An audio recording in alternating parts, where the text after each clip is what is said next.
e o objeto da minha tese é a subsunção, né, do trabalho docente ao capital.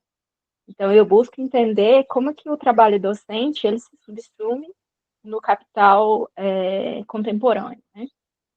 No capitalismo contemporâneo, ou seja, um capitalismo mediado pelo capital fictício.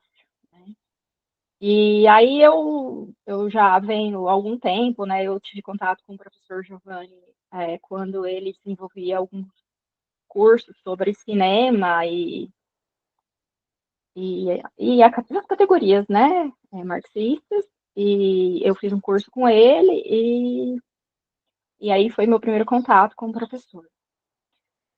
Então, primeiramente, eu queria agradecer a todos pelo acolhimento no grupo, né, para mim isso é muito importante, porque realmente eu acho que essa angústia que a gente sente às vezes e uma leitura difícil, quando a gente está no coletivo, ela se torna mais tranquila, né? Ou pelo menos ameniza um pouco essa angústia que a gente sente, né?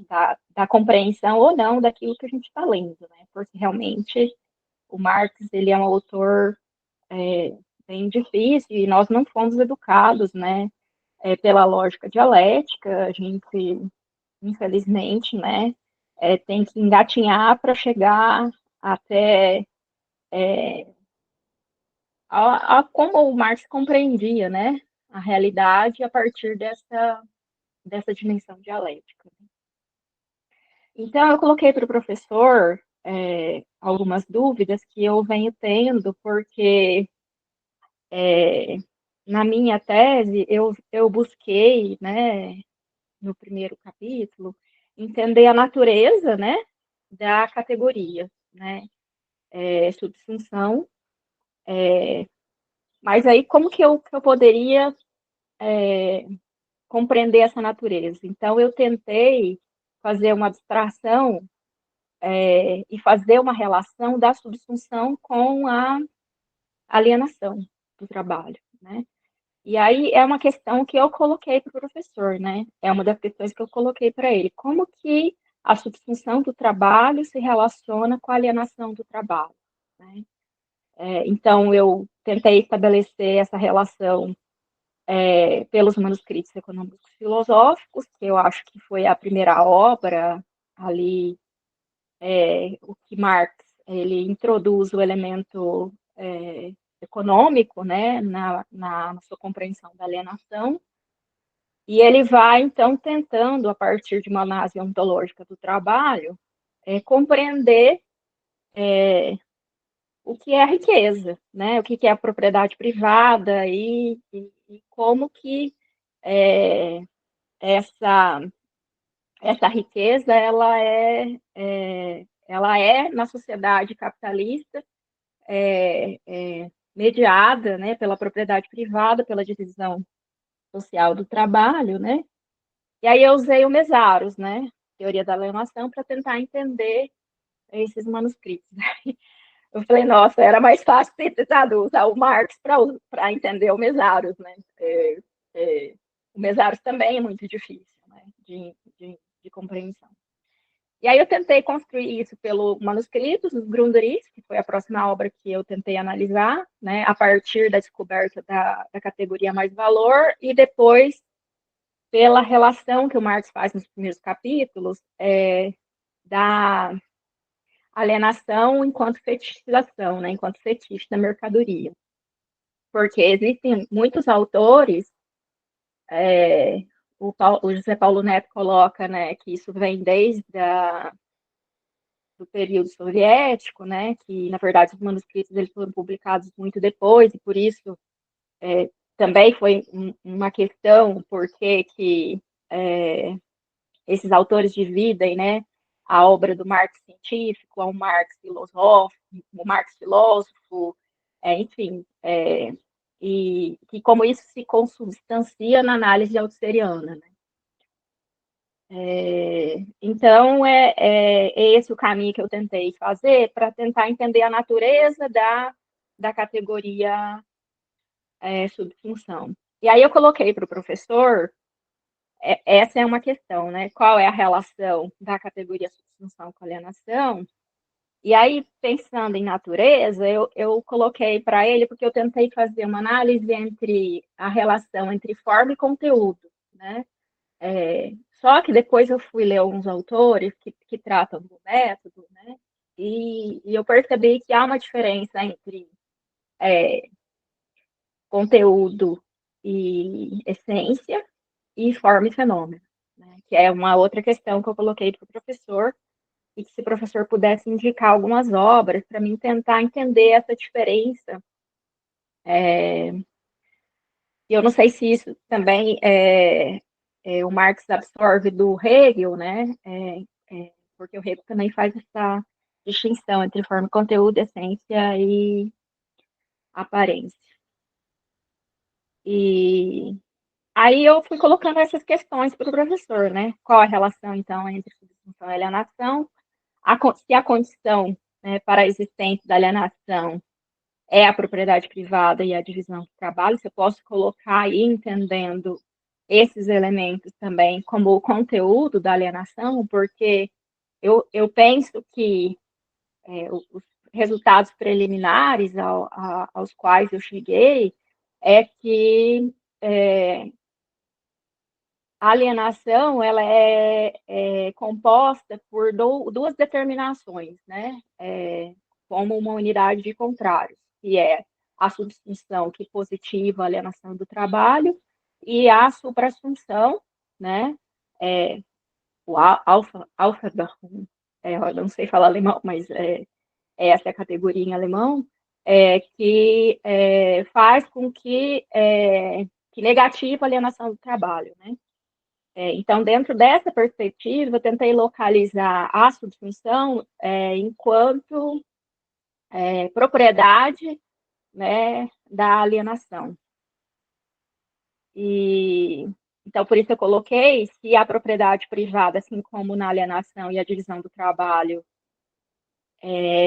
podem ser elementos constitutivos também da subsunção, né, como determinação. E outra dúvida que eu coloquei para o professor é que nos manuscritos o Marx coloca que a essência da propriedade privada é o trabalho alienado, né? E aí eu questionei se não era o inverso, né? Já que a propriedade privada, quanto divisão social do trabalho, elas são anteriores ao capitalismo. Ou se o Marx ele está se referindo ali nos manuscritos a uma forma específica de propriedade privada, ou seja, a forma da propriedade privada especificamente capitalista, né? Assim como ele faz aqui na subsunção real, quando ele determina a, a forma geral e a forma especificamente capitalista de subsunção, que é a subsunção real, né? Se ele daria também esse tratamento para a questão da propriedade privada. E aí, repetindo, né? Se há diferença de conteúdo e essência, forma e fenômeno, né? E se existe algum livro, né? Quais os livros que eu poderia buscar esse conteúdo metodológico, do método, né? Marxiano. É isso. Desculpa eu falo muito, né? E é porque são muitas dúvidas, né? Mas em essência seria inicialmente essas questões que eu coloquei ao professor. Obrigada. Não, não é isso. Obrigado você. Obrigado você porque você trouxe questões para nós refletirmos, o que já é um presente para cada um de nós aqui, essa provocação, porque nós vivemos no mundo da preguiça mental. Então, se aparece alguém com questões que nos provocam a refletir, isso aí significa esforço mental, a partir da experiência que nós temos de ler o Marx, né? Então, isso daí deveria ser mais frequente, né? Infelizmente, nós somos um grupo muito pequeno de pessoas que pensam, refletem, escrevem, elaboram, né? Um país que nós somos minoria, mas isso não tem problema, né? Os grandes movimentos começaram com minorias, E a ideia é exatamente essa, tentar. Eu vou organizar aqui a nossa dinâmica, e aí,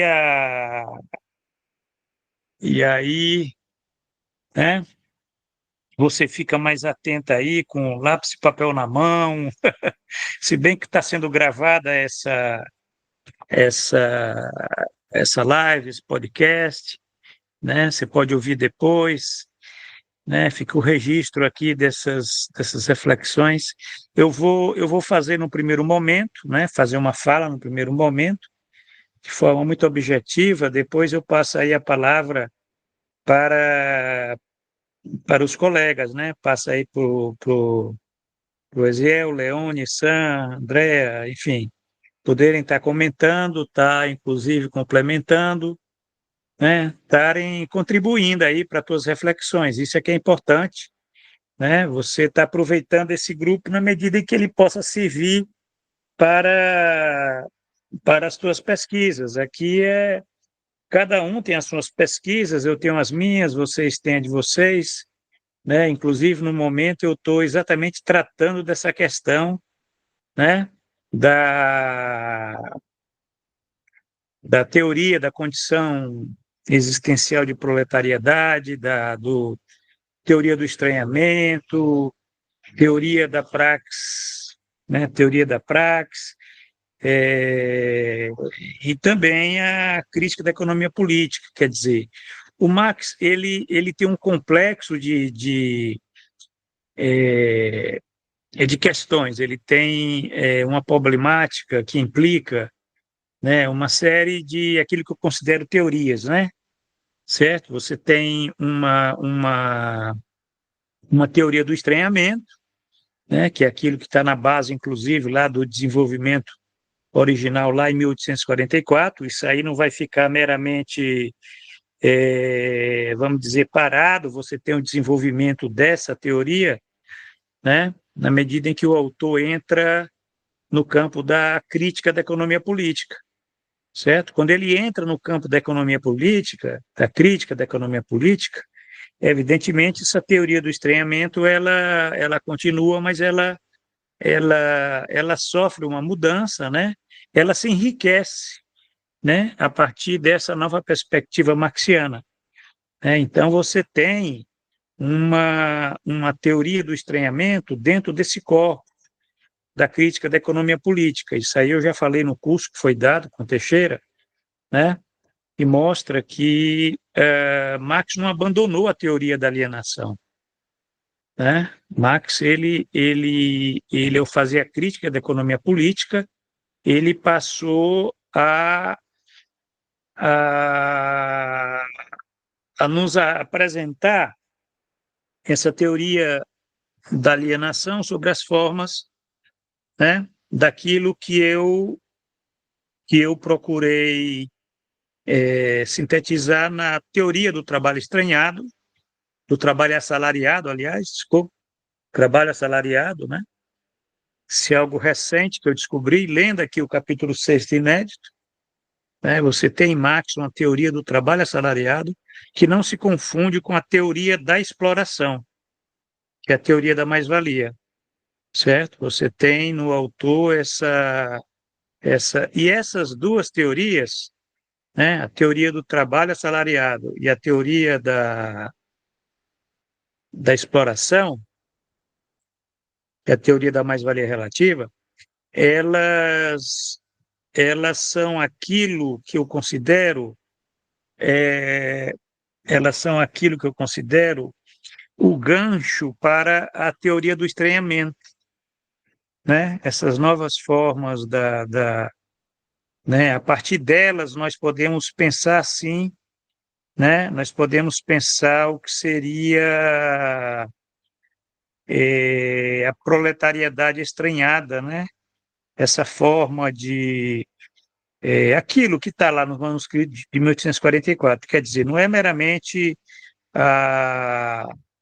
o Capital, o Grundrisse, o capítulo 6 inédito, os manuscritos econômicos aí, não são meramente textos econômicos, né, eles têm dentro deles elementos para nós pensarmos, sim, essas novas formas de alienação por conta desse enriquecimento dado pela crítica da economia política, né?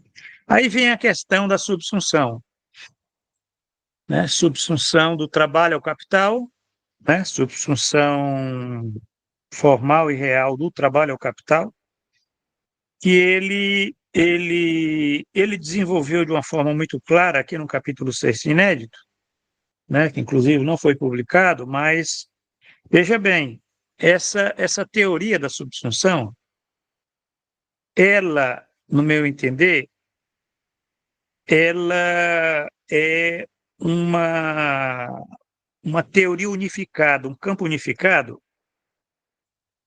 do que seria essa teoria do estranhamento, né, a partir desse enriquecimento da crítica da economia política. Então, é verdade isso que você descobriu aí, que você está levando em consideração, né, que a teoria do estranhamento ela tem algo a ver, sim, com a teoria da subsunção, né? Ela tem algo a ver com a teoria da subsunção, no momento em que vários autores dizem que Marx abandonou a teoria da alienação ao, ao escrever o Capital, né? Quer dizer, o Max Maduro abandonou a teoria da alienação. Então, você compartilha comigo a ideia de que não, você tem sim uma teoria, uma teoria da alienação que ela se manifesta através dessa, né, da teoria da subsunção do trabalho ao capital. Ela é uma forma muito sofisticada, né? É uma teoria muito sofisticada, é mais sofisticada do que, por exemplo, a teoria do trabalho assalariado, né? Que ele vem já desenvolvendo aí já desde a década de 1940, 1840, né? Em trabalho assalariado e capital, também você tem mais adiante aí salários, preço e lucro, você tem, enfim, você tem nos escritos, nos manuscritos econômicos, você tem sim essa discussão sobre o salariato, né? Quer dizer, queira ou não queira, que não se confunde com a teoria da exploração. Porque quando você fala exploração, você fala produção de mais valor. E aí você está falando de um trabalho assalariado que produz mais valor. Mas, na verdade, Marx descobriu que nem todo trabalho assalariado produz mais valor. Né? E isso foi uma descoberta muito importante, porque, na verdade, é isso que, de fato, da época dele para nós, demonstrou ser uma grande verdade, né? Tendo em vista o surgimento de formas de assalariamento, né? que são improdutivos, né? São improdutivos tanto dentro como fora da produção do capital, né? E essa teoria do trabalho assalariado, que eu particularmente ainda não desenvolvi, mas elas têm dois grandes elementos aí, dois grandes ganchos que mereceriam se debruçar para analisar. Primeiro, a seção que Marx dedica no livro 1 do Capital ao salário, né? Aquilo dali é uma peça muito preciosa, muito importante, porque, na verdade, ali ele está falando de algo que diz respeito a essa forma de subalternidade operária, né? Quer dizer, não é meramente uma questão quer dizer, se você tem a subsunção formal, né? Mas a subsunção formal ela tem que ser entendida na sua natureza, né? Quer dizer, você tem que abrir a caixa preta da subsunção formal onde tem todos esses elementos de subalternidade, né? Subalternidade é a forma mercadoria. Isso é que é interessante, que não deixa de ser uma questão você está diante aí da alienação, né? Quer dizer, o sujeito ele tá subalterno a essas abstrações, né, que caracterizam todo o livro do Capital, né? Capital, se vocês forem ver,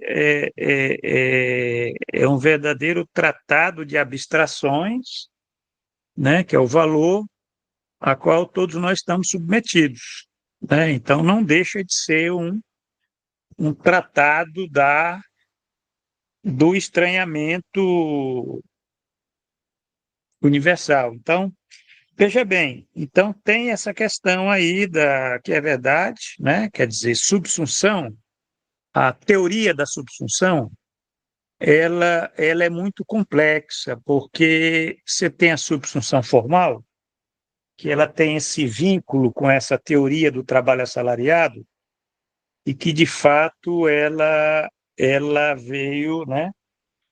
Ela veio a caracterizar esse nosso mundo. Inclusive, na leitura passada que nós fizemos, do capítulo 6º, né? Nós fizemos essa discussão aí, né? Essa discussão aqui na página 111, né? Você tem toda uma discussão sobre essas leis que regulam o preço do trabalho assalariado, né? Trabalho assalariado e salários, né? Inclusive o Marx ele tinha a pretensão de estar, né, escrevendo um tratado especial sobre trabalho assalariado e salários, porque ele sabia que isso, de fato, iria caracterizar toda uma civilização, né? Quer dizer, isso é verdade. No século XX, o que é que foi a civilização capitalista? Foi a civilização do trabalho assalariado, quer dizer, do domínio da mercadoria, né? Já que a força de trabalho é a mercadoria. Então, tudo é mercadoria, então isso é importante. E isso com todos os elementos que levam, né?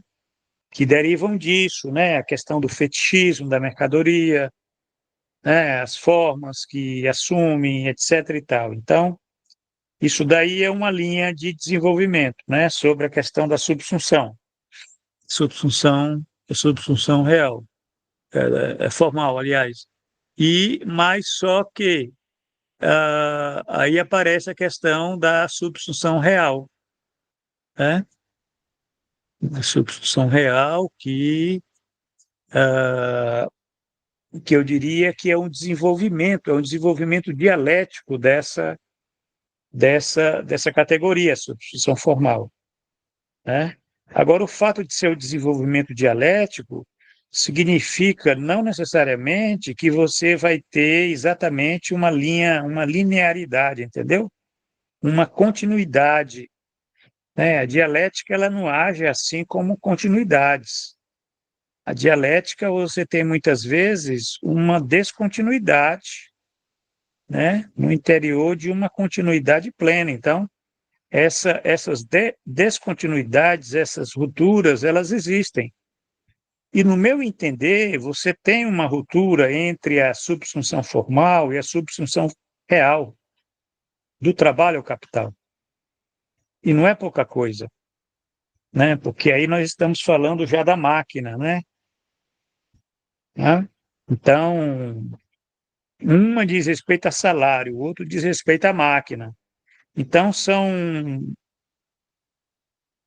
elementos aí que já colocam novas determinações, mas onde é que está o elemento de continuidade? O elemento de continuidade está no fato de ser uma subsunção, né? Uma subsunção do trabalho ao capital, ser uma subsunção no que isso significa, né?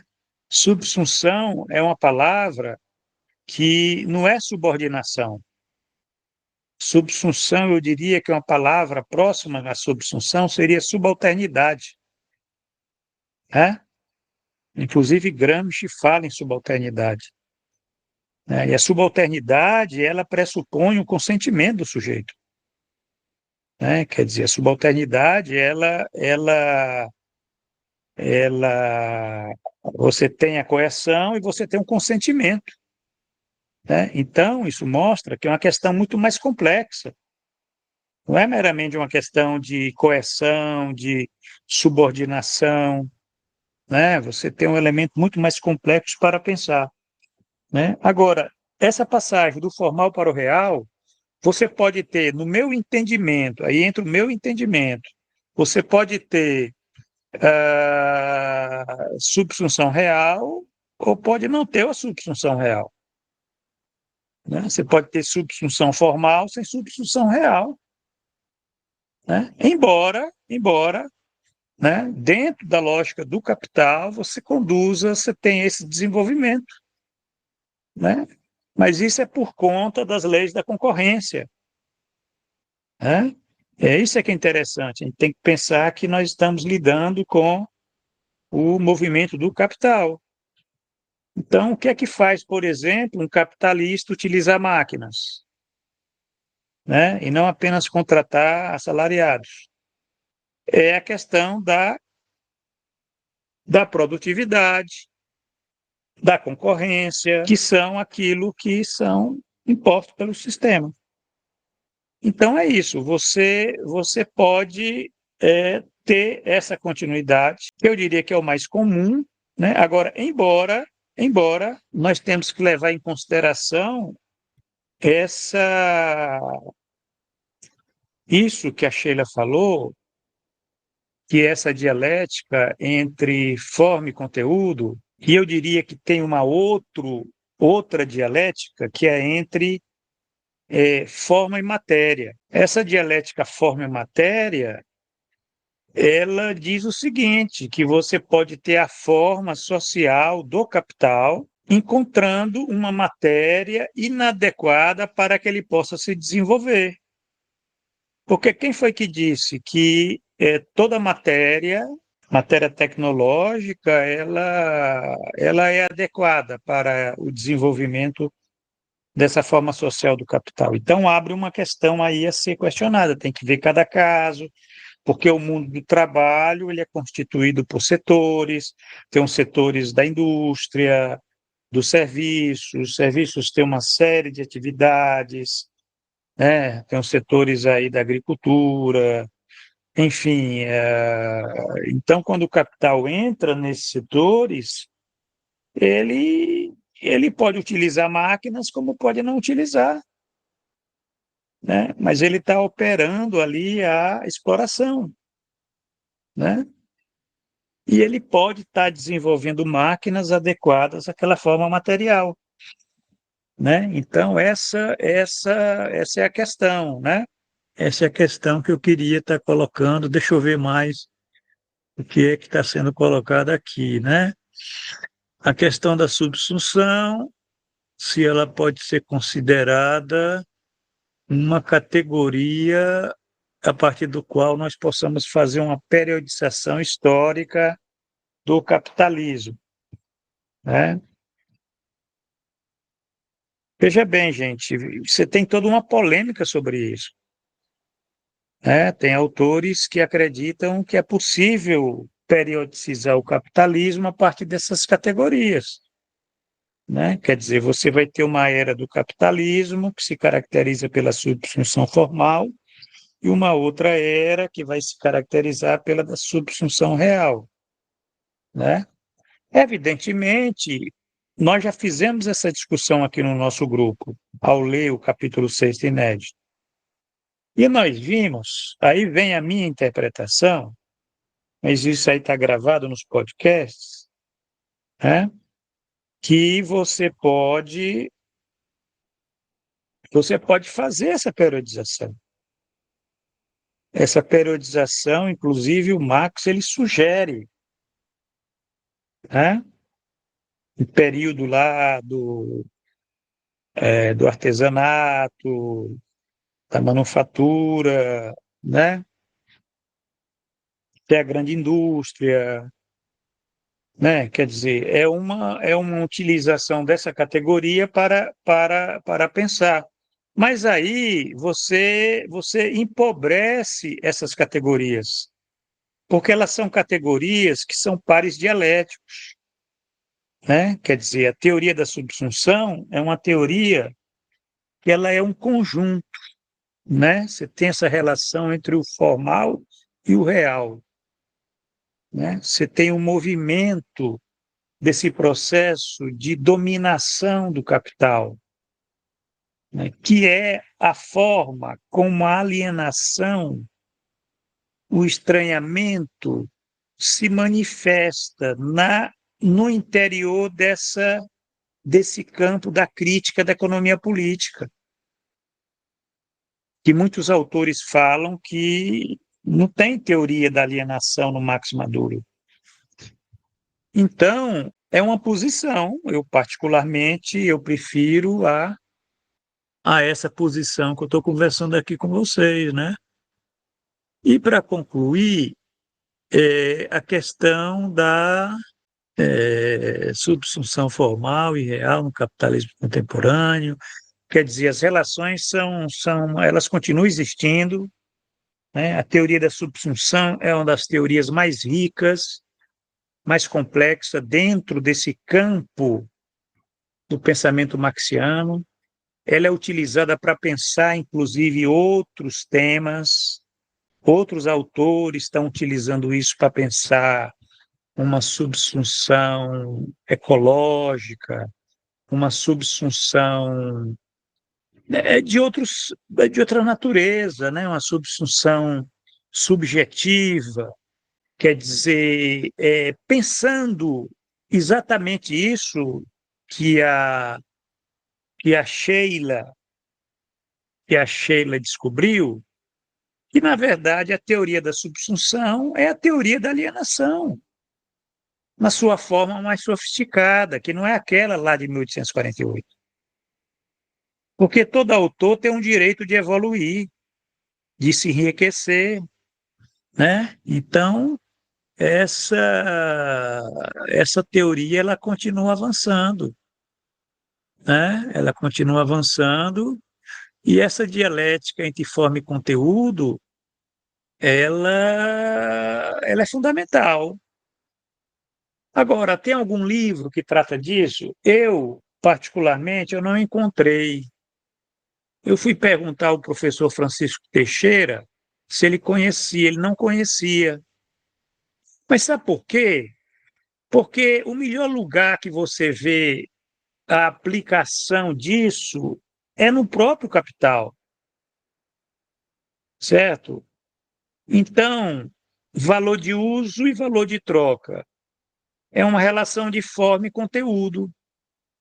Valor de uso, valor de troca é a forma, valor de uso é o conteúdo, né? Quer dizer, é uma categoria dialética que você entende esses pares que estão aí, e o Marx, no Capital, ele é cheio desses pares aí, de forma e conteúdo, né? De forma e matéria. Nós fomos pensar a questão da tecnologia, matéria é a tecnologia, matéria técnica, né? A forma é a forma social, é o capital, né? Quer dizer, são categorias.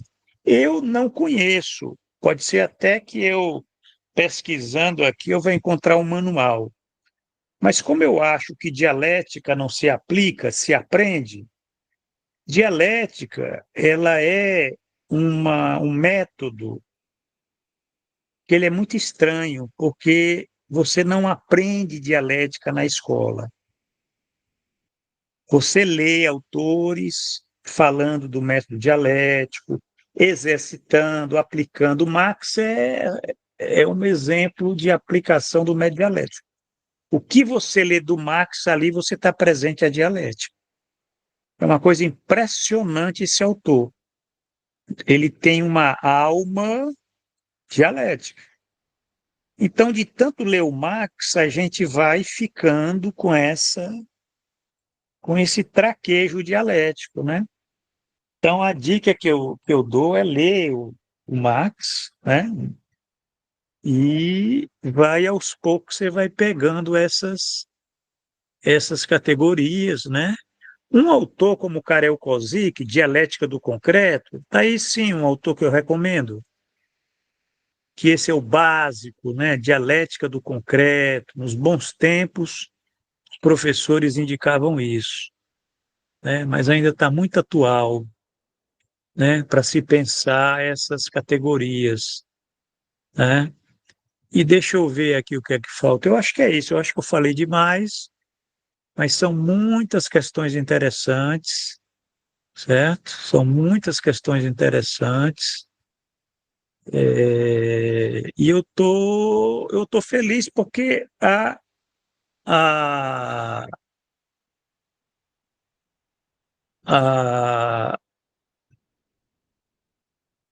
a Isabel, né? Ou Sônia, a Isabel, né? É, ela chegou a uma conclusão que eu cheguei a essa elaboração que eu estou fazendo para esse livrinho sobre trabalho e proletariedade, né? Que é uma elaboração complexa, porque eu estou pensando exatamente isso. Eu estou pensando a relação entre a teoria do estranhamento do Marx, lá em 1841, e a teoria do capital, que o Marx vai desenvolver com a crítica da economia política. Onde é que está a teoria da alienação ali? Né? Onde está o Wally, né?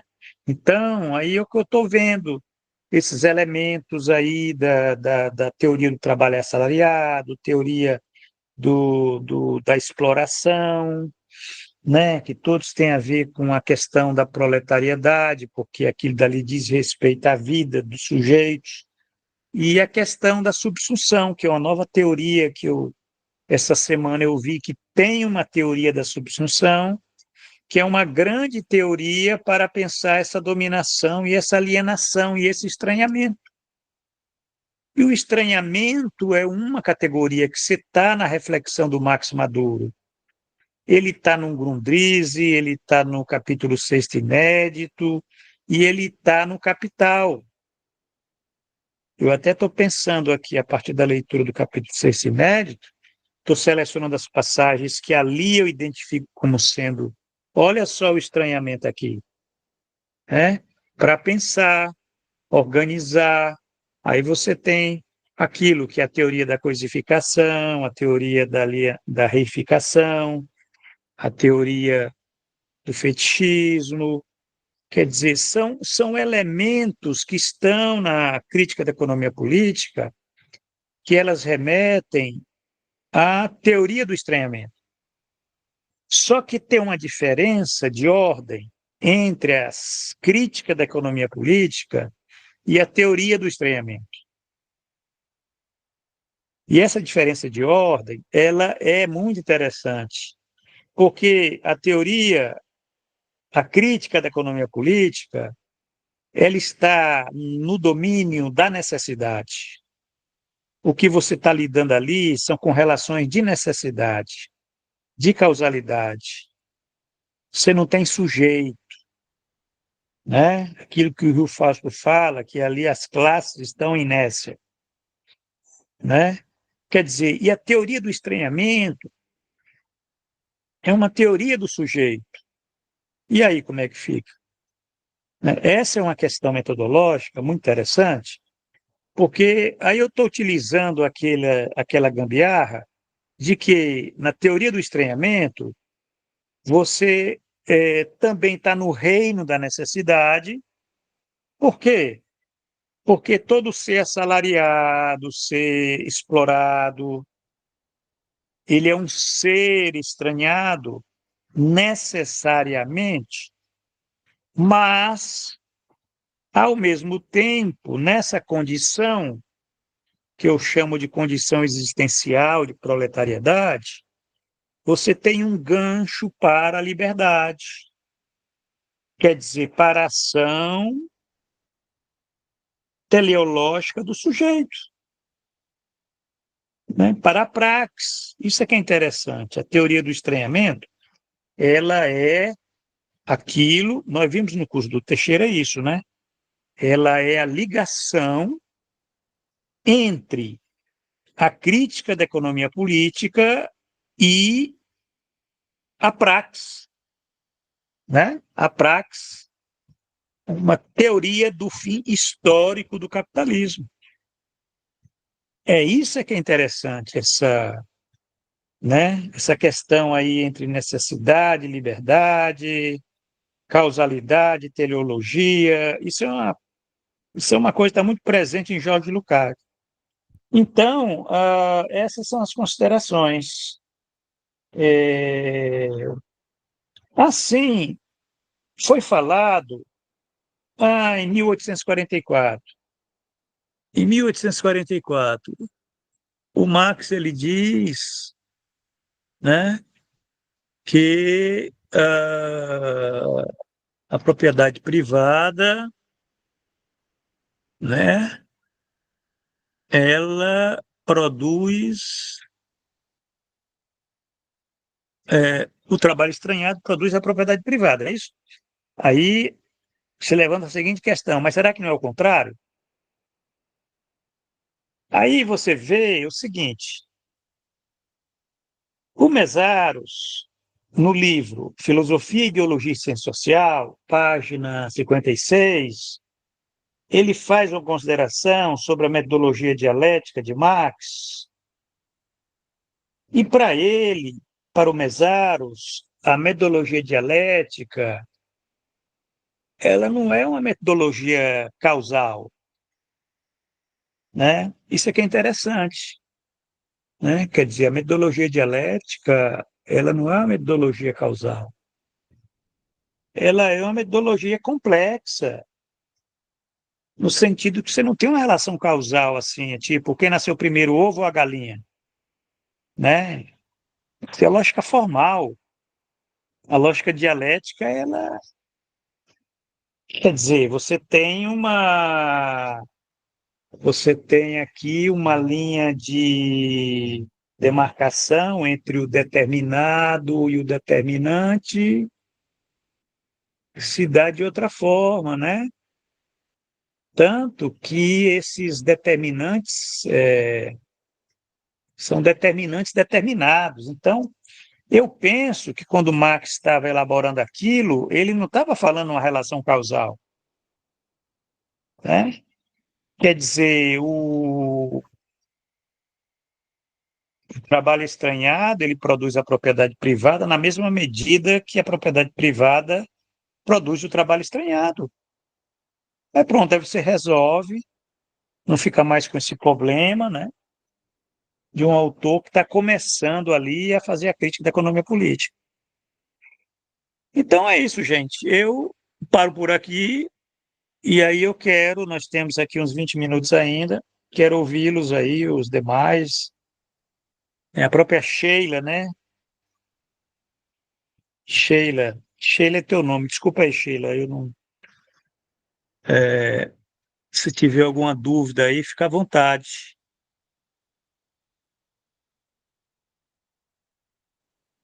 Posso perguntar, professor?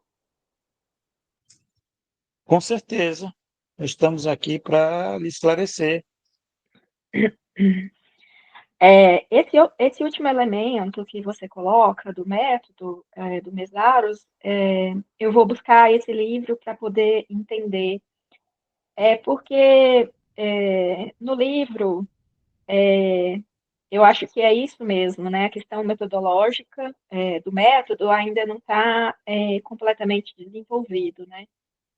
E por isso eu fiquei em dúvida, porque é isso, né? A gente tem que pegar a obra mais desenvolvida para entender a menos desenvolvida. Aí, com relação ao método, acho que é isso que a gente tem que fazer, né? Tentar abstrair da própria obra, o capital, e tentar retroceder, né? para tentar entender as limitações teóricas que o Marx teria, ou metodológicas, né, nos manuscritos econômicos filosóficos de 44. Eu coloquei uma outra questão que eu acho que eu tenho dúvida, até porque eu estou analisando o trabalho docente, né? E aí, assim, é uma dificuldade muito grande, por isso eu questiono a questão do método, professor, porque eu tenho uma diferença com a minha orientadora no sentido de estabelecimento do objeto, né? Porque eu entendo o objeto a partir dessa, tento, né, construir o objeto a partir dessa perspectiva ontológica do ser social, né? Da relação entre objeto e o sujeito, né? Entre objetividade e subjetividade, né? E me parece que quando eu coloco essa estrutura que eu tento construir o objeto a partir da forma e conteúdo, eu queria justificar melhor o trabalho para que a compreensão ficasse melhor, né, na escrita, né? É por isso que eu solicitei ao senhor essa referência bibliográfica, né? Porque apesar de eu desenvolver isso, né, porque eu uso o Capital, o livro 1,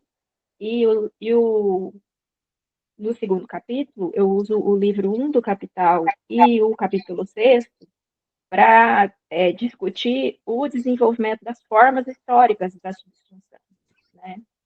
Para depois, no terceiro capítulo, analisar como que esse trabalho docente, né, já enquanto trabalho produtivo, trabalho abstrato, trabalho produtivo e improdutivo, né, porque o trabalho docente ele se insere nessas duas dimensões, né, como que esse trabalho docente ele é subsumido no capital, né, num capital, num contexto histórico, né, de uma crise estrutural do capital, né, permeado por contradições entre produção e consumo, produção e circulação, né, as contradições que o Mesaros coloca da crise, né, tanto do ponto de vista das crises cíclicas como estruturais, de como que esse capital ele está sendo subsumido na contemporaneidade, né?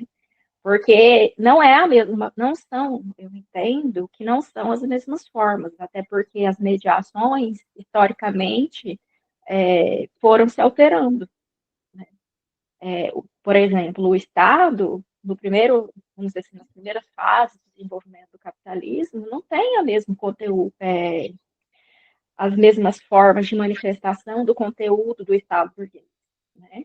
Ela foi se alterando, e não só a mediação do Estado, mas do próprio capital, né? Ele chega no seu desenvolvimento histórico na forma capital fictício. Então, não é a mesma forma sempre, né? Só que o conteúdo, ele permanece, né? Muda, mas não muda como a forma, porque é isso que eu precisava tentar esclarecer no texto, né? Para que houvesse uma melhor compreensão, considerando, né, que a ciência burguesa ela faz um recorte do objeto sem tentar entender essa relação entre essência e fenômeno, a relação entre conteúdo e forma, né? Ela faz apenas um recorte e tenta aprender as formas fenomênicas, né? Na aparência, ela não consegue chegar no conteúdo. E muitas vezes, para alguns professores, não tem sentido isso. Por que você vai Porque tentar aprender? eles não têm a lógica dialética, não tem sentido e nem vai ter, certo? Isso é Então, problema deles, não é problema teu. mas eu tenho preocupação na defesa, né? Então, aí você vai defender. Se me permite um comentário, Foi Sheila, não, então. Foi não. infelizmente vai ter que arcar com o custo de ser marxista. Eu já identifiquei esse custo com o recebimento das notas dos meus trabalhos. Faz parte. É muito frustrante, é cansativo, mas eu acho que conforme a gente vai estudando e vai se aprofundando na análise dialética, materialista, histórica, enfim, entendendo que nós não podemos nos ater aos fenômenos, à esfera da aparência, mas sim na essência da fenomênica, né? Como que as estruturas propiciam o surgimento desses fenômenos, como o que está por trás de tudo isso, né? Por que se dá esse fenômeno? A gente precisa fazer uma análise dialética marxista, não tem como fugir disso. E aí se torna quase um princípio pessoal, né? De cunho pessoal, que a gente não consegue abrir mão. Só que, infelizmente, nós encontramos muitas barreiras na academia, e assim é frustrante. Eu confesso, eu estou chateada com as minhas notas, mas entendo que tem esse viés preconceituoso, eurocentrista, burguês, neoliberal, positivista, né, estruturalista, que aí acaba dificultando o nosso caminho acadêmico, mas faz parte. Posso também fazer uma colocação, Sheila? Obrigada, Mirsan. Pode. Porque eu já tenho... Esse também é meu objeto aqui de pesquisa, né? Até tenho passado uns e-mails para o professor Giovanni, já faz um tempo. E você colocou a questão aí, a oposição, ao invés de ser forma e conteúdo, não seria entre forma e matéria? Você já pensou nessa linha aí ou não? Porque a forma muda, mas o conteúdo também, do meu ponto de vista, ele muda. E o que permanece seria a matéria, ou não? Porque o conteúdo dessa forma seria essas relações de produção, ou não?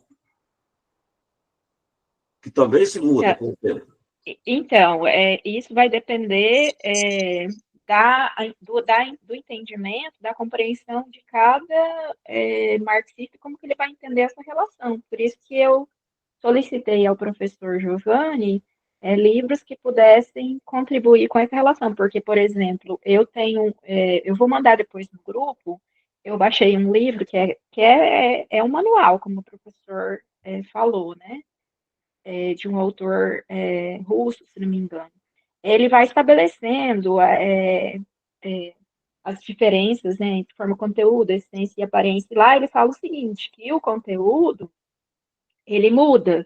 E, historicamente, o conteúdo, ele muda tanto que destrói aquela forma e a forma se transforma em outra forma. Mas isso eu acho que ele está colocando do ponto de vista da totalidade. Por exemplo, que é a questão o conteúdo, por exemplo, feudalista, ele foi chegando num nível de contradição tão profundo que mudou a forma. Só que a análise, por exemplo, que o Marx faz de forma e conteúdo no Capital, eu já vejo que tem diferenças nesse sentido, né? Porque quando ele trata do conteúdo capital, ou seja, trabalho abstrato, valor, né, que na minha compreensão tem uma unidade entre essas categorias, né? Capital é trabalho abstrato, que é valor, né? Do ponto de vista do conteúdo na sociedade capitalista. Esse conteúdo, ele permanece na história do capitalismo. Ele muda, mas não muda tanto como as formas, porque as formas, historicamente, do capitalismo, né? Se você pegar historicamente, você tem distintas formas de como o capitalismo se desenvolve, de como o capital se desenvolve, né? A forma muda mais que o conteúdo. Então, mas aí eu estou pensando dentro do ponto de vista não da universalidade, mas da particularidade, né? Ou seja, Olha só, gente, a forma são as relações sociais de produção. O conteúdo é o desenvolvimento das forças produtivas, né? A forma é o valor de troca, o conteúdo é o valor de uso. É claro que você muda aí, né? Você tem um desenvolvimento das forças produtivas, que chega um ponto que elas são travadas aí pelas relações sociais de produção, né? Então, esse é o sentido clássico, né? Que para nós entendermos, inclusive, as contradições fundamentais do capital, né? Então, é verdade, os conteúdos, eles mudam, né? Eles evoluem, e a forma social é que, na sua essência, né, ela se torna, quer dizer, relação social de produção capitalista. Se ela mudar, não é mais aquela forma social, aí não é mais capitalismo, né? Ela pode até ter alguma mudança no aspecto, por exemplo, que a gente possa pensar um Estado keynesiano para um Estado neoliberal, mas, no fundo, as relações sociais de produção são as mesmas. Então, essa diferença, ela é muito simples, é só vocês colocarem na cabeça essa ideia, né? Forças produtivas e relações sociais de produção. Essas relações sociais de produção, elas são relações que, inclusive, são relações jurídicas, ideológicas, né? É aquilo que persiste, é aquilo que pode até mudar, mas eles mudam para continuar as mesmas, entendeu? Queria fazer uma participação aqui só para Pois não. complementar, retomando assim o ponto, né, que a Sheila colocou, os pontos que a Sheila colocou, que eu achei bem interessantes, assim, são muito provocativos, são questões pertinentes, né, para todo o debate que a gente vem fazendo sobre as categorias, né, de subsunção, alienação, né, de compreender a forma capital. Eu tenho um entendimento, assim, e acho que o professor agora tocou num ponto que é, digamos, o que eu já queria colocar de contribuição, né, que é justamente compreender essas categorias, alienação, subsunção, a partir da perspectiva fundamental no método, né, que o Marx utiliza na crítica da economia política, que é olhar para as relações sociais de produção. Então, para além de olhar para as formas históricas, né, de como que essas categorias aparecem, né, um elemento essencial é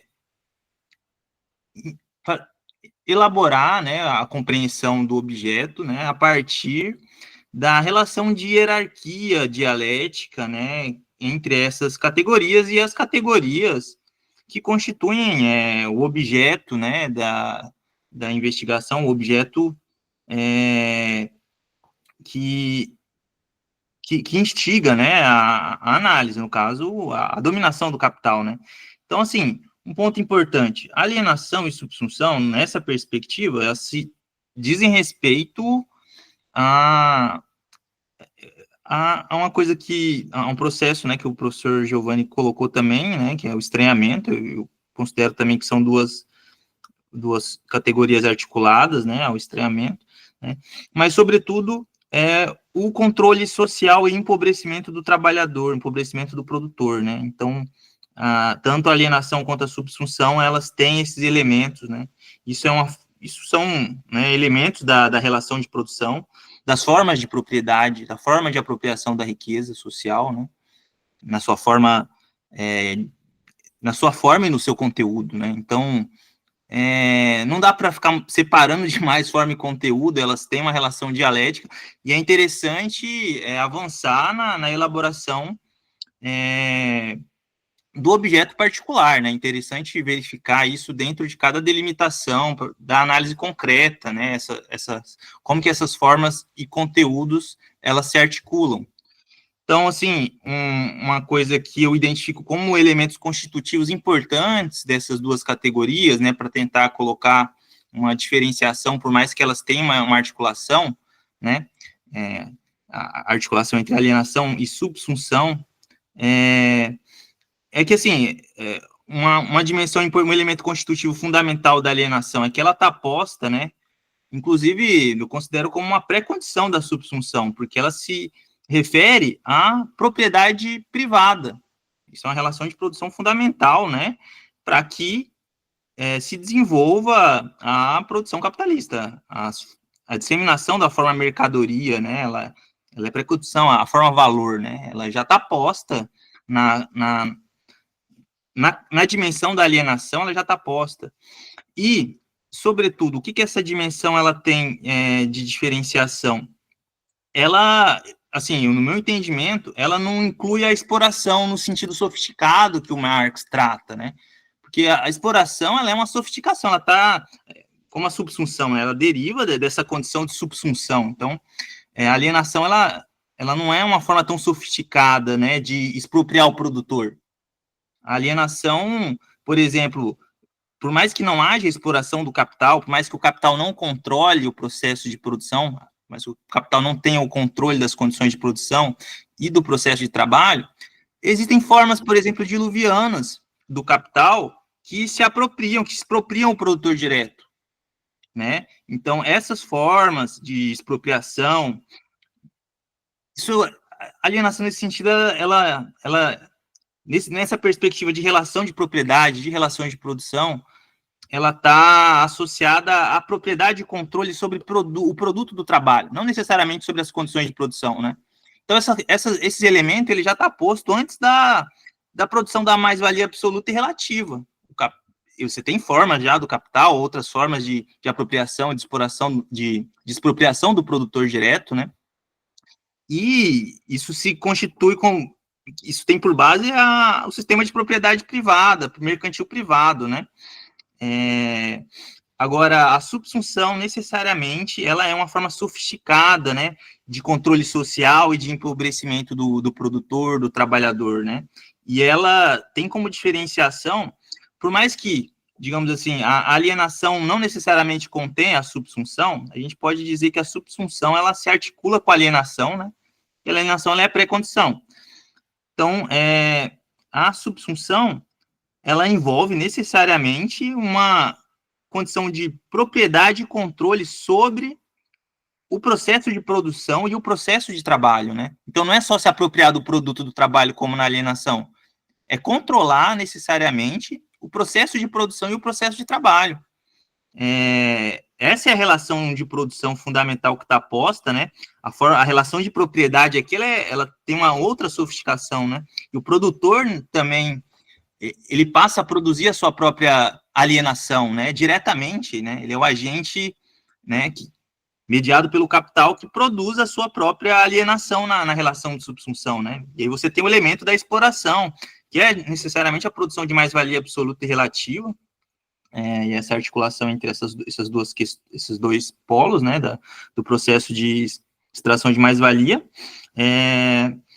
Mais só para finalizar o comentário, né, considerando, por exemplo, a forma capital na alienação e a forma capital na subsunção, né, eu diria que a forma fundamental é o capital industrial na subsunção, né, e você tem na forma alienação ali formas diluvianas do capital, não necessariamente produção, uma forma tão organicamente desenvolvida, né, como a reprodução do capital industrial, né. Então, basicamente, a questão da alienação envolve a propriedade privada e a expropriação do produtor, né, não pela lógica da produção da mais-valia, mas por outros mecanismos que existem, como a acumulação primitiva, por exemplo. E a forma da subsunção, ela envolve necessariamente controle capitalista da propriedade, né, das condições de produção e do processo de trabalho. Então, só para finalizar, alguns elementos que eu queria colocar, assim, né, do meu entendimento, né, que seriam elementos constitutivos nessa perspectiva da relação de produção, né, no sentido de como se articula o processo de controle social e de empobrecimento, né, do produtor direto, do trabalhador. É isso, Eziel. Eu penso, bom, antes de passar a palavra para a Sheila, né? Ela tem a palavra final antes das considerações finais. Eu queria só estar ressaltando isso que o Eziel colocou, né? Da necessidade de uma teoria. Porque quando a gente fala em teoria, a gente está falando de um corpo sistemático, né? Aonde nós organizamos essas categorias, relações, processos, tal. Então, eu tô pensando aqui numa teoria do trabalho assalariado, né? A necessidade de nós termos esses elementos, né? Assim como uma teoria da exploração, no sentido de estarmos pensando, né? Estarmos pensando esses processos que também você fez referência, né? Que digo respeito à produção do mais-valor, né? E aí entra uma série de outras categorias, né? Opressão, exploração, dominação, né? Expropriação, acumulação, né? A questão lá da gênese, né? Da acumulação primitiva, a questão do sistema, né? Do modo de produção. Enfim, é uma, é uma abordagem muito rica. O materialismo histórico, eu diria, que é uma das abordagens mais ricas que tem hoje para nós fazermos a crítica desse mundo. Eu fico espantado como isso não está em voga na universidade. Mas não está porque é muito sofisticado, exige uma capacidade cognitiva superior, né? É a questão da lógica dialética. Então, é por isso que é mais fácil a preguiça do positivismo, né? As pessoas, elas vão para aquilo que é mais fácil e cada vez mais. Eu não, né? Mas isso não impede que a gente continue nessa linha e tentar fazer esse esforço mental. Eu vou passar agora a palavra final para a Sheila, antes da nossa conclusão. Sheila, por favor. Não só colocando o que o Eziel colocou, né? Eu entendi, Eziel, que na verdade, assim, porque eu estou tentando entender a categoria a partir da totalidade, né? Então, eu penso que a alienação, ou a teoria da alienação, ela é o conteúdo, né? E a exploração é a forma de manifestação, porque se você pega no Capital, ele coloca, né, ele apresenta o mais-valor absoluto e depois o mais-valor relativo, né, e depois apresenta a sua relação dialética entre mais-valor absoluto e mais-valor relativo, né. Então, e depois nesse capítulo inédito, ele vai apresentar essas formas. Então, eu vejo a exploração como como a forma, né, de manifestação do conteúdo que é o trabalho alienado. Então, eu penso que essa relação se constrói nesse sentido, né? Porque também existe muita discussão no marxismo sobre o caráter histórico, o caráter transhistórico das categorias, né? E me incomoda, né, um certo neomarxismo que coloca categorias que têm um caráter transhistórico como histórico e o inverso, né? E isso tem consequências do ponto de vista analítico, né, da obra de Marx. Outro elemento que eu queria colocar, quando você coloca todo o desenvolvimento que eu tentei pensar conteúdo e forma, né? Porque no livro 2 ele faz uma análise, porque para o Marx, o capital industrial ele é o elemento que vai ser dividido, fragmentado em capital mercadoria, capital produtivo e capital dinheiro, né? E de como esses elementos, ou formas de capital, constituem o capital como um todo naquele período que ele está analisando, né? Tanto que eu tenho lido um pouco o professor Marcelo Canholo, ele faz essa análise mediante forma e conteúdo. Então, ele vai dizer que o capital dinheiro, por exemplo, ele advém o, o capital fictício, ele advém do desenvolvimento do capital dinheiro, né? E de como que isso se dá historicamente, ele vai apresentando os argumentos para chegar, então, na forma atual, né? De como que esse capital industrial, ele se desenvolve, né? Pensando aqui industrial, como ele alerta, que o industrial aqui não é de indústria, né? Seria o capital produção, né? Produção no sentido do modo de produção especificamente capitalista. Né? Mas, assim, são muitas coisas a colocar, eu acho que o professor tem razão, a gente tem que cumprir o horário, acho que a gente já está no horário, Sheila, e eu agradeço a contribuição de todos vocês, viu? Obrigada. deixa eu só colocar uma coisa, Sheila. Trabalho estranhado não pode estar no conteúdo, Sheila. Trabalho estranhado é forma. As relações sociais de produção capitalista, Mas elas é forma, então, não é conteúdo. mas é porque ela é conteúdo na particularidade capitalista, né? Não na totalidade social, mas na particularidade, não na universalidade, mas na particularidade. Porque tem essa diferença também, né, professor? Quando a gente faz a relação entre universal e particular, quando você tem na historicidade, num determinado momento histórico, ou como ela é em categoria transhistórica. Eu não estou pensando o trabalho concreto, o trabalho ontológico, né? Eu estou pensando aqui, ela é o conteúdo, né?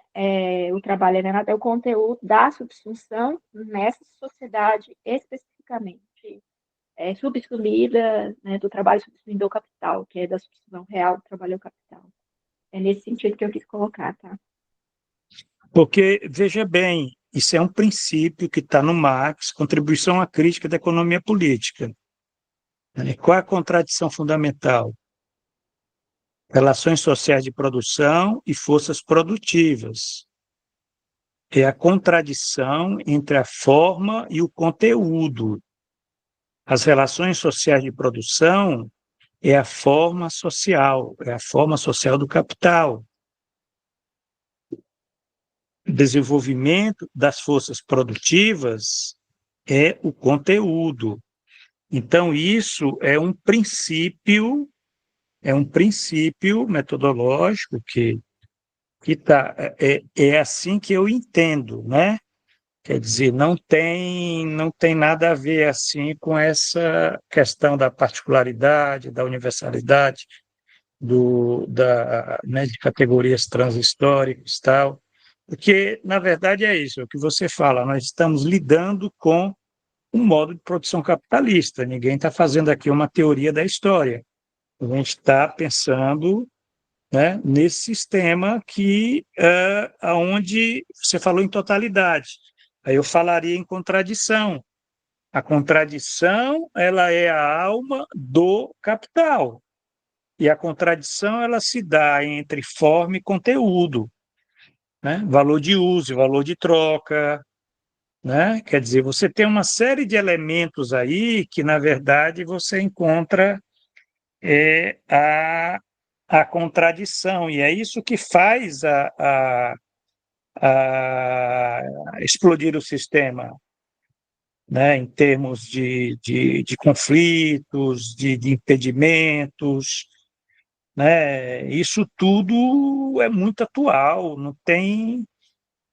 Engraçado, né, que ninguém diz que isso está errado. Quer dizer, o que é que o capital faz, né, ideologicamente? Como ele não pode contestar, ele faz um movimento para as pessoas esquecerem, para as pessoas não lerem, desprezarem, se confundirem, certo? É impressionante o desconhecimento que as pessoas têm a respeito desses princípios, né? Então, é por isso que eu digo, a forma social do capital. Aí é que você está as relações sociais, né? O conteúdo, ele diz respeito a, ao desenvolvimento das forças produtivas. Inclusive, você tem Posso? outra contradição, que é a forma e matéria, né? A forma e matéria, que é um elemento do conteúdo, mas que, como você colocou, no elemento específico, né, que diz respeito à base tecnológica, né, que é outro elemento de contradição, né? Então, eu estou dizendo assim, que é uma coisa básica. Isso daí tá no manual do ABC do marxismo, essa contradição entre desenvolvimento né, das relações sociais de produção e o desenvolvimento das forças produtivas, porque isso está na contribuição à crítica da economia política. É a primeira sacada do Marx, assim, que continua muito atual, né? Quer dizer, hoje você tem um capitalismo que não consegue mais se desenvolver. Por quê? Porque as relações sociais de produção, elas entravam, certo? Elas entravam. O lucro, as empresas, elas impedem que a gente consiga resolver uma série de problemas, né? É como se fosse assim uma forma social que está entravando o desenvolvimento, inclusive, das forças produtivas, das capacidades produtivas, né? Isso aí é muito atual, essa lei. É uma lei, né? E é a lei entre a forma e conteúdo, né? É uma lei entre forma e conteúdo, e também tem essa dialética forma-matéria, que o Rifalto utiliza muito, mas que tem a ver também com essas questões mesmo como está tendo muito desenvolvimento tecnológico, a gente tá percebendo isso, né? Que essa nova materialidade que está sendo desenvolvida, né? Ela está muito maior do que a forma social, né? A forma social, pelo contrário, ela está entravando as capacidades que essa matéria poderia estar dando para a humanidade, né? É a questão do desenvolvimento tecnológico. Então, quer dizer, o que não falta é contradição para você entender. E você tem razão, é por isso que você está atrás para entender essa dialética entre forma e conteúdo, né? E forma e matéria, né? Mas é isso, a gente vai continuar no próximo podcast, a gente vai fazer a leitura. Você está convidado, obviamente, você é parte do grupo.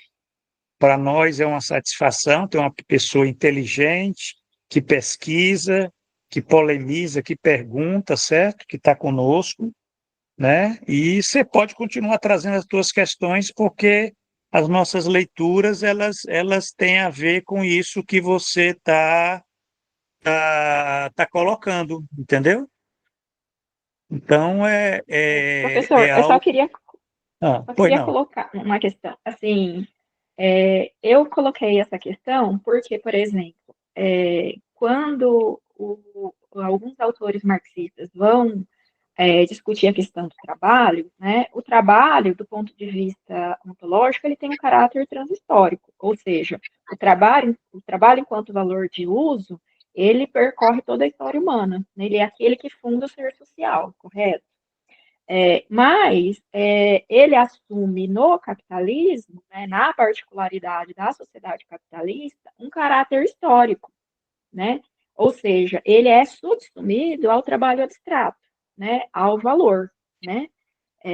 Valor enquanto trabalho abstrato. Então, ele assume um caráter histórico, porque se a gente entende o trabalho como um caráter histórico, né, do ponto de vista enquanto valor, e naturaliza ele e dá a ele um caráter transitório, enquanto trabalho abstrato, não é possível superar, ou seja, a gente está naturalizando a forma trabalho abstrato, né? historicamente, uma forma que não tem esse conteúdo, né? É nesse sentido que eu quis dizer, mas vamos deixar para a próxima aula, até porque assim, estou com muita dúvida ainda sobre várias coisas e realmente vamos descansar, né? O pessoal mora fora e obrigado, tá, professor, pelo convite e todos Ótimo. pelos questionamentos. Obrigada. E anote as dúvidas, que as suas dúvidas são preciosas para nós. Nós funcionamos com dúvida, né, Ziel? Isso, Leon. A gente se Ah, alimenta de dúvidas. Certeza. exatamente. E a A angústia faz parte gente, aí, tem então que a gente suportar. tem a maior satisfação de estar esclarecendo, porque de repente as tuas dúvidas são as nossas, certo? E exige né, esse tratamento aí, inclusive lógico, ontológico, né? De estar pensando a questão aí, você já está colocando a questão aí do trabalho, a questão do trabalho abstrato, né? Então, isso daí é uma riqueza imensa. Nós agradecemos e é o seguinte, como a nossa reunião é quinzenal, então daqui a 15 dias a gente volta. É o tempo que você, né, anote as dúvidas, por favor, que a gente vai continuar lendo o texto e vai estar discutindo esses elementos aí para enriquecer o nosso entendimento, tá bom? Eu que agradeço, professor, o convite e agradeço aos colegas pelos questionamentos. Eu também, assim, aprendo muito quando sou questionada, inquirida, né? Porque essa condição de estudar sozinho e não, às vezes, perceber, né, o objeto, uma categoria a partir de uma perspectiva distinta, de uma compreensão distinta, empobrece a gente. Então, quanto mais pessoas têm nos questionando, mais acho que enriquece o nosso pensamento, né? E obrigada, tá, professor? Valeu. Obrigada, pessoal. É isso aí, gente. Uma boa noite para todos, Eziel, Leon, e até a próxima. Um Boa noite, abraço. pessoal. Boa noite.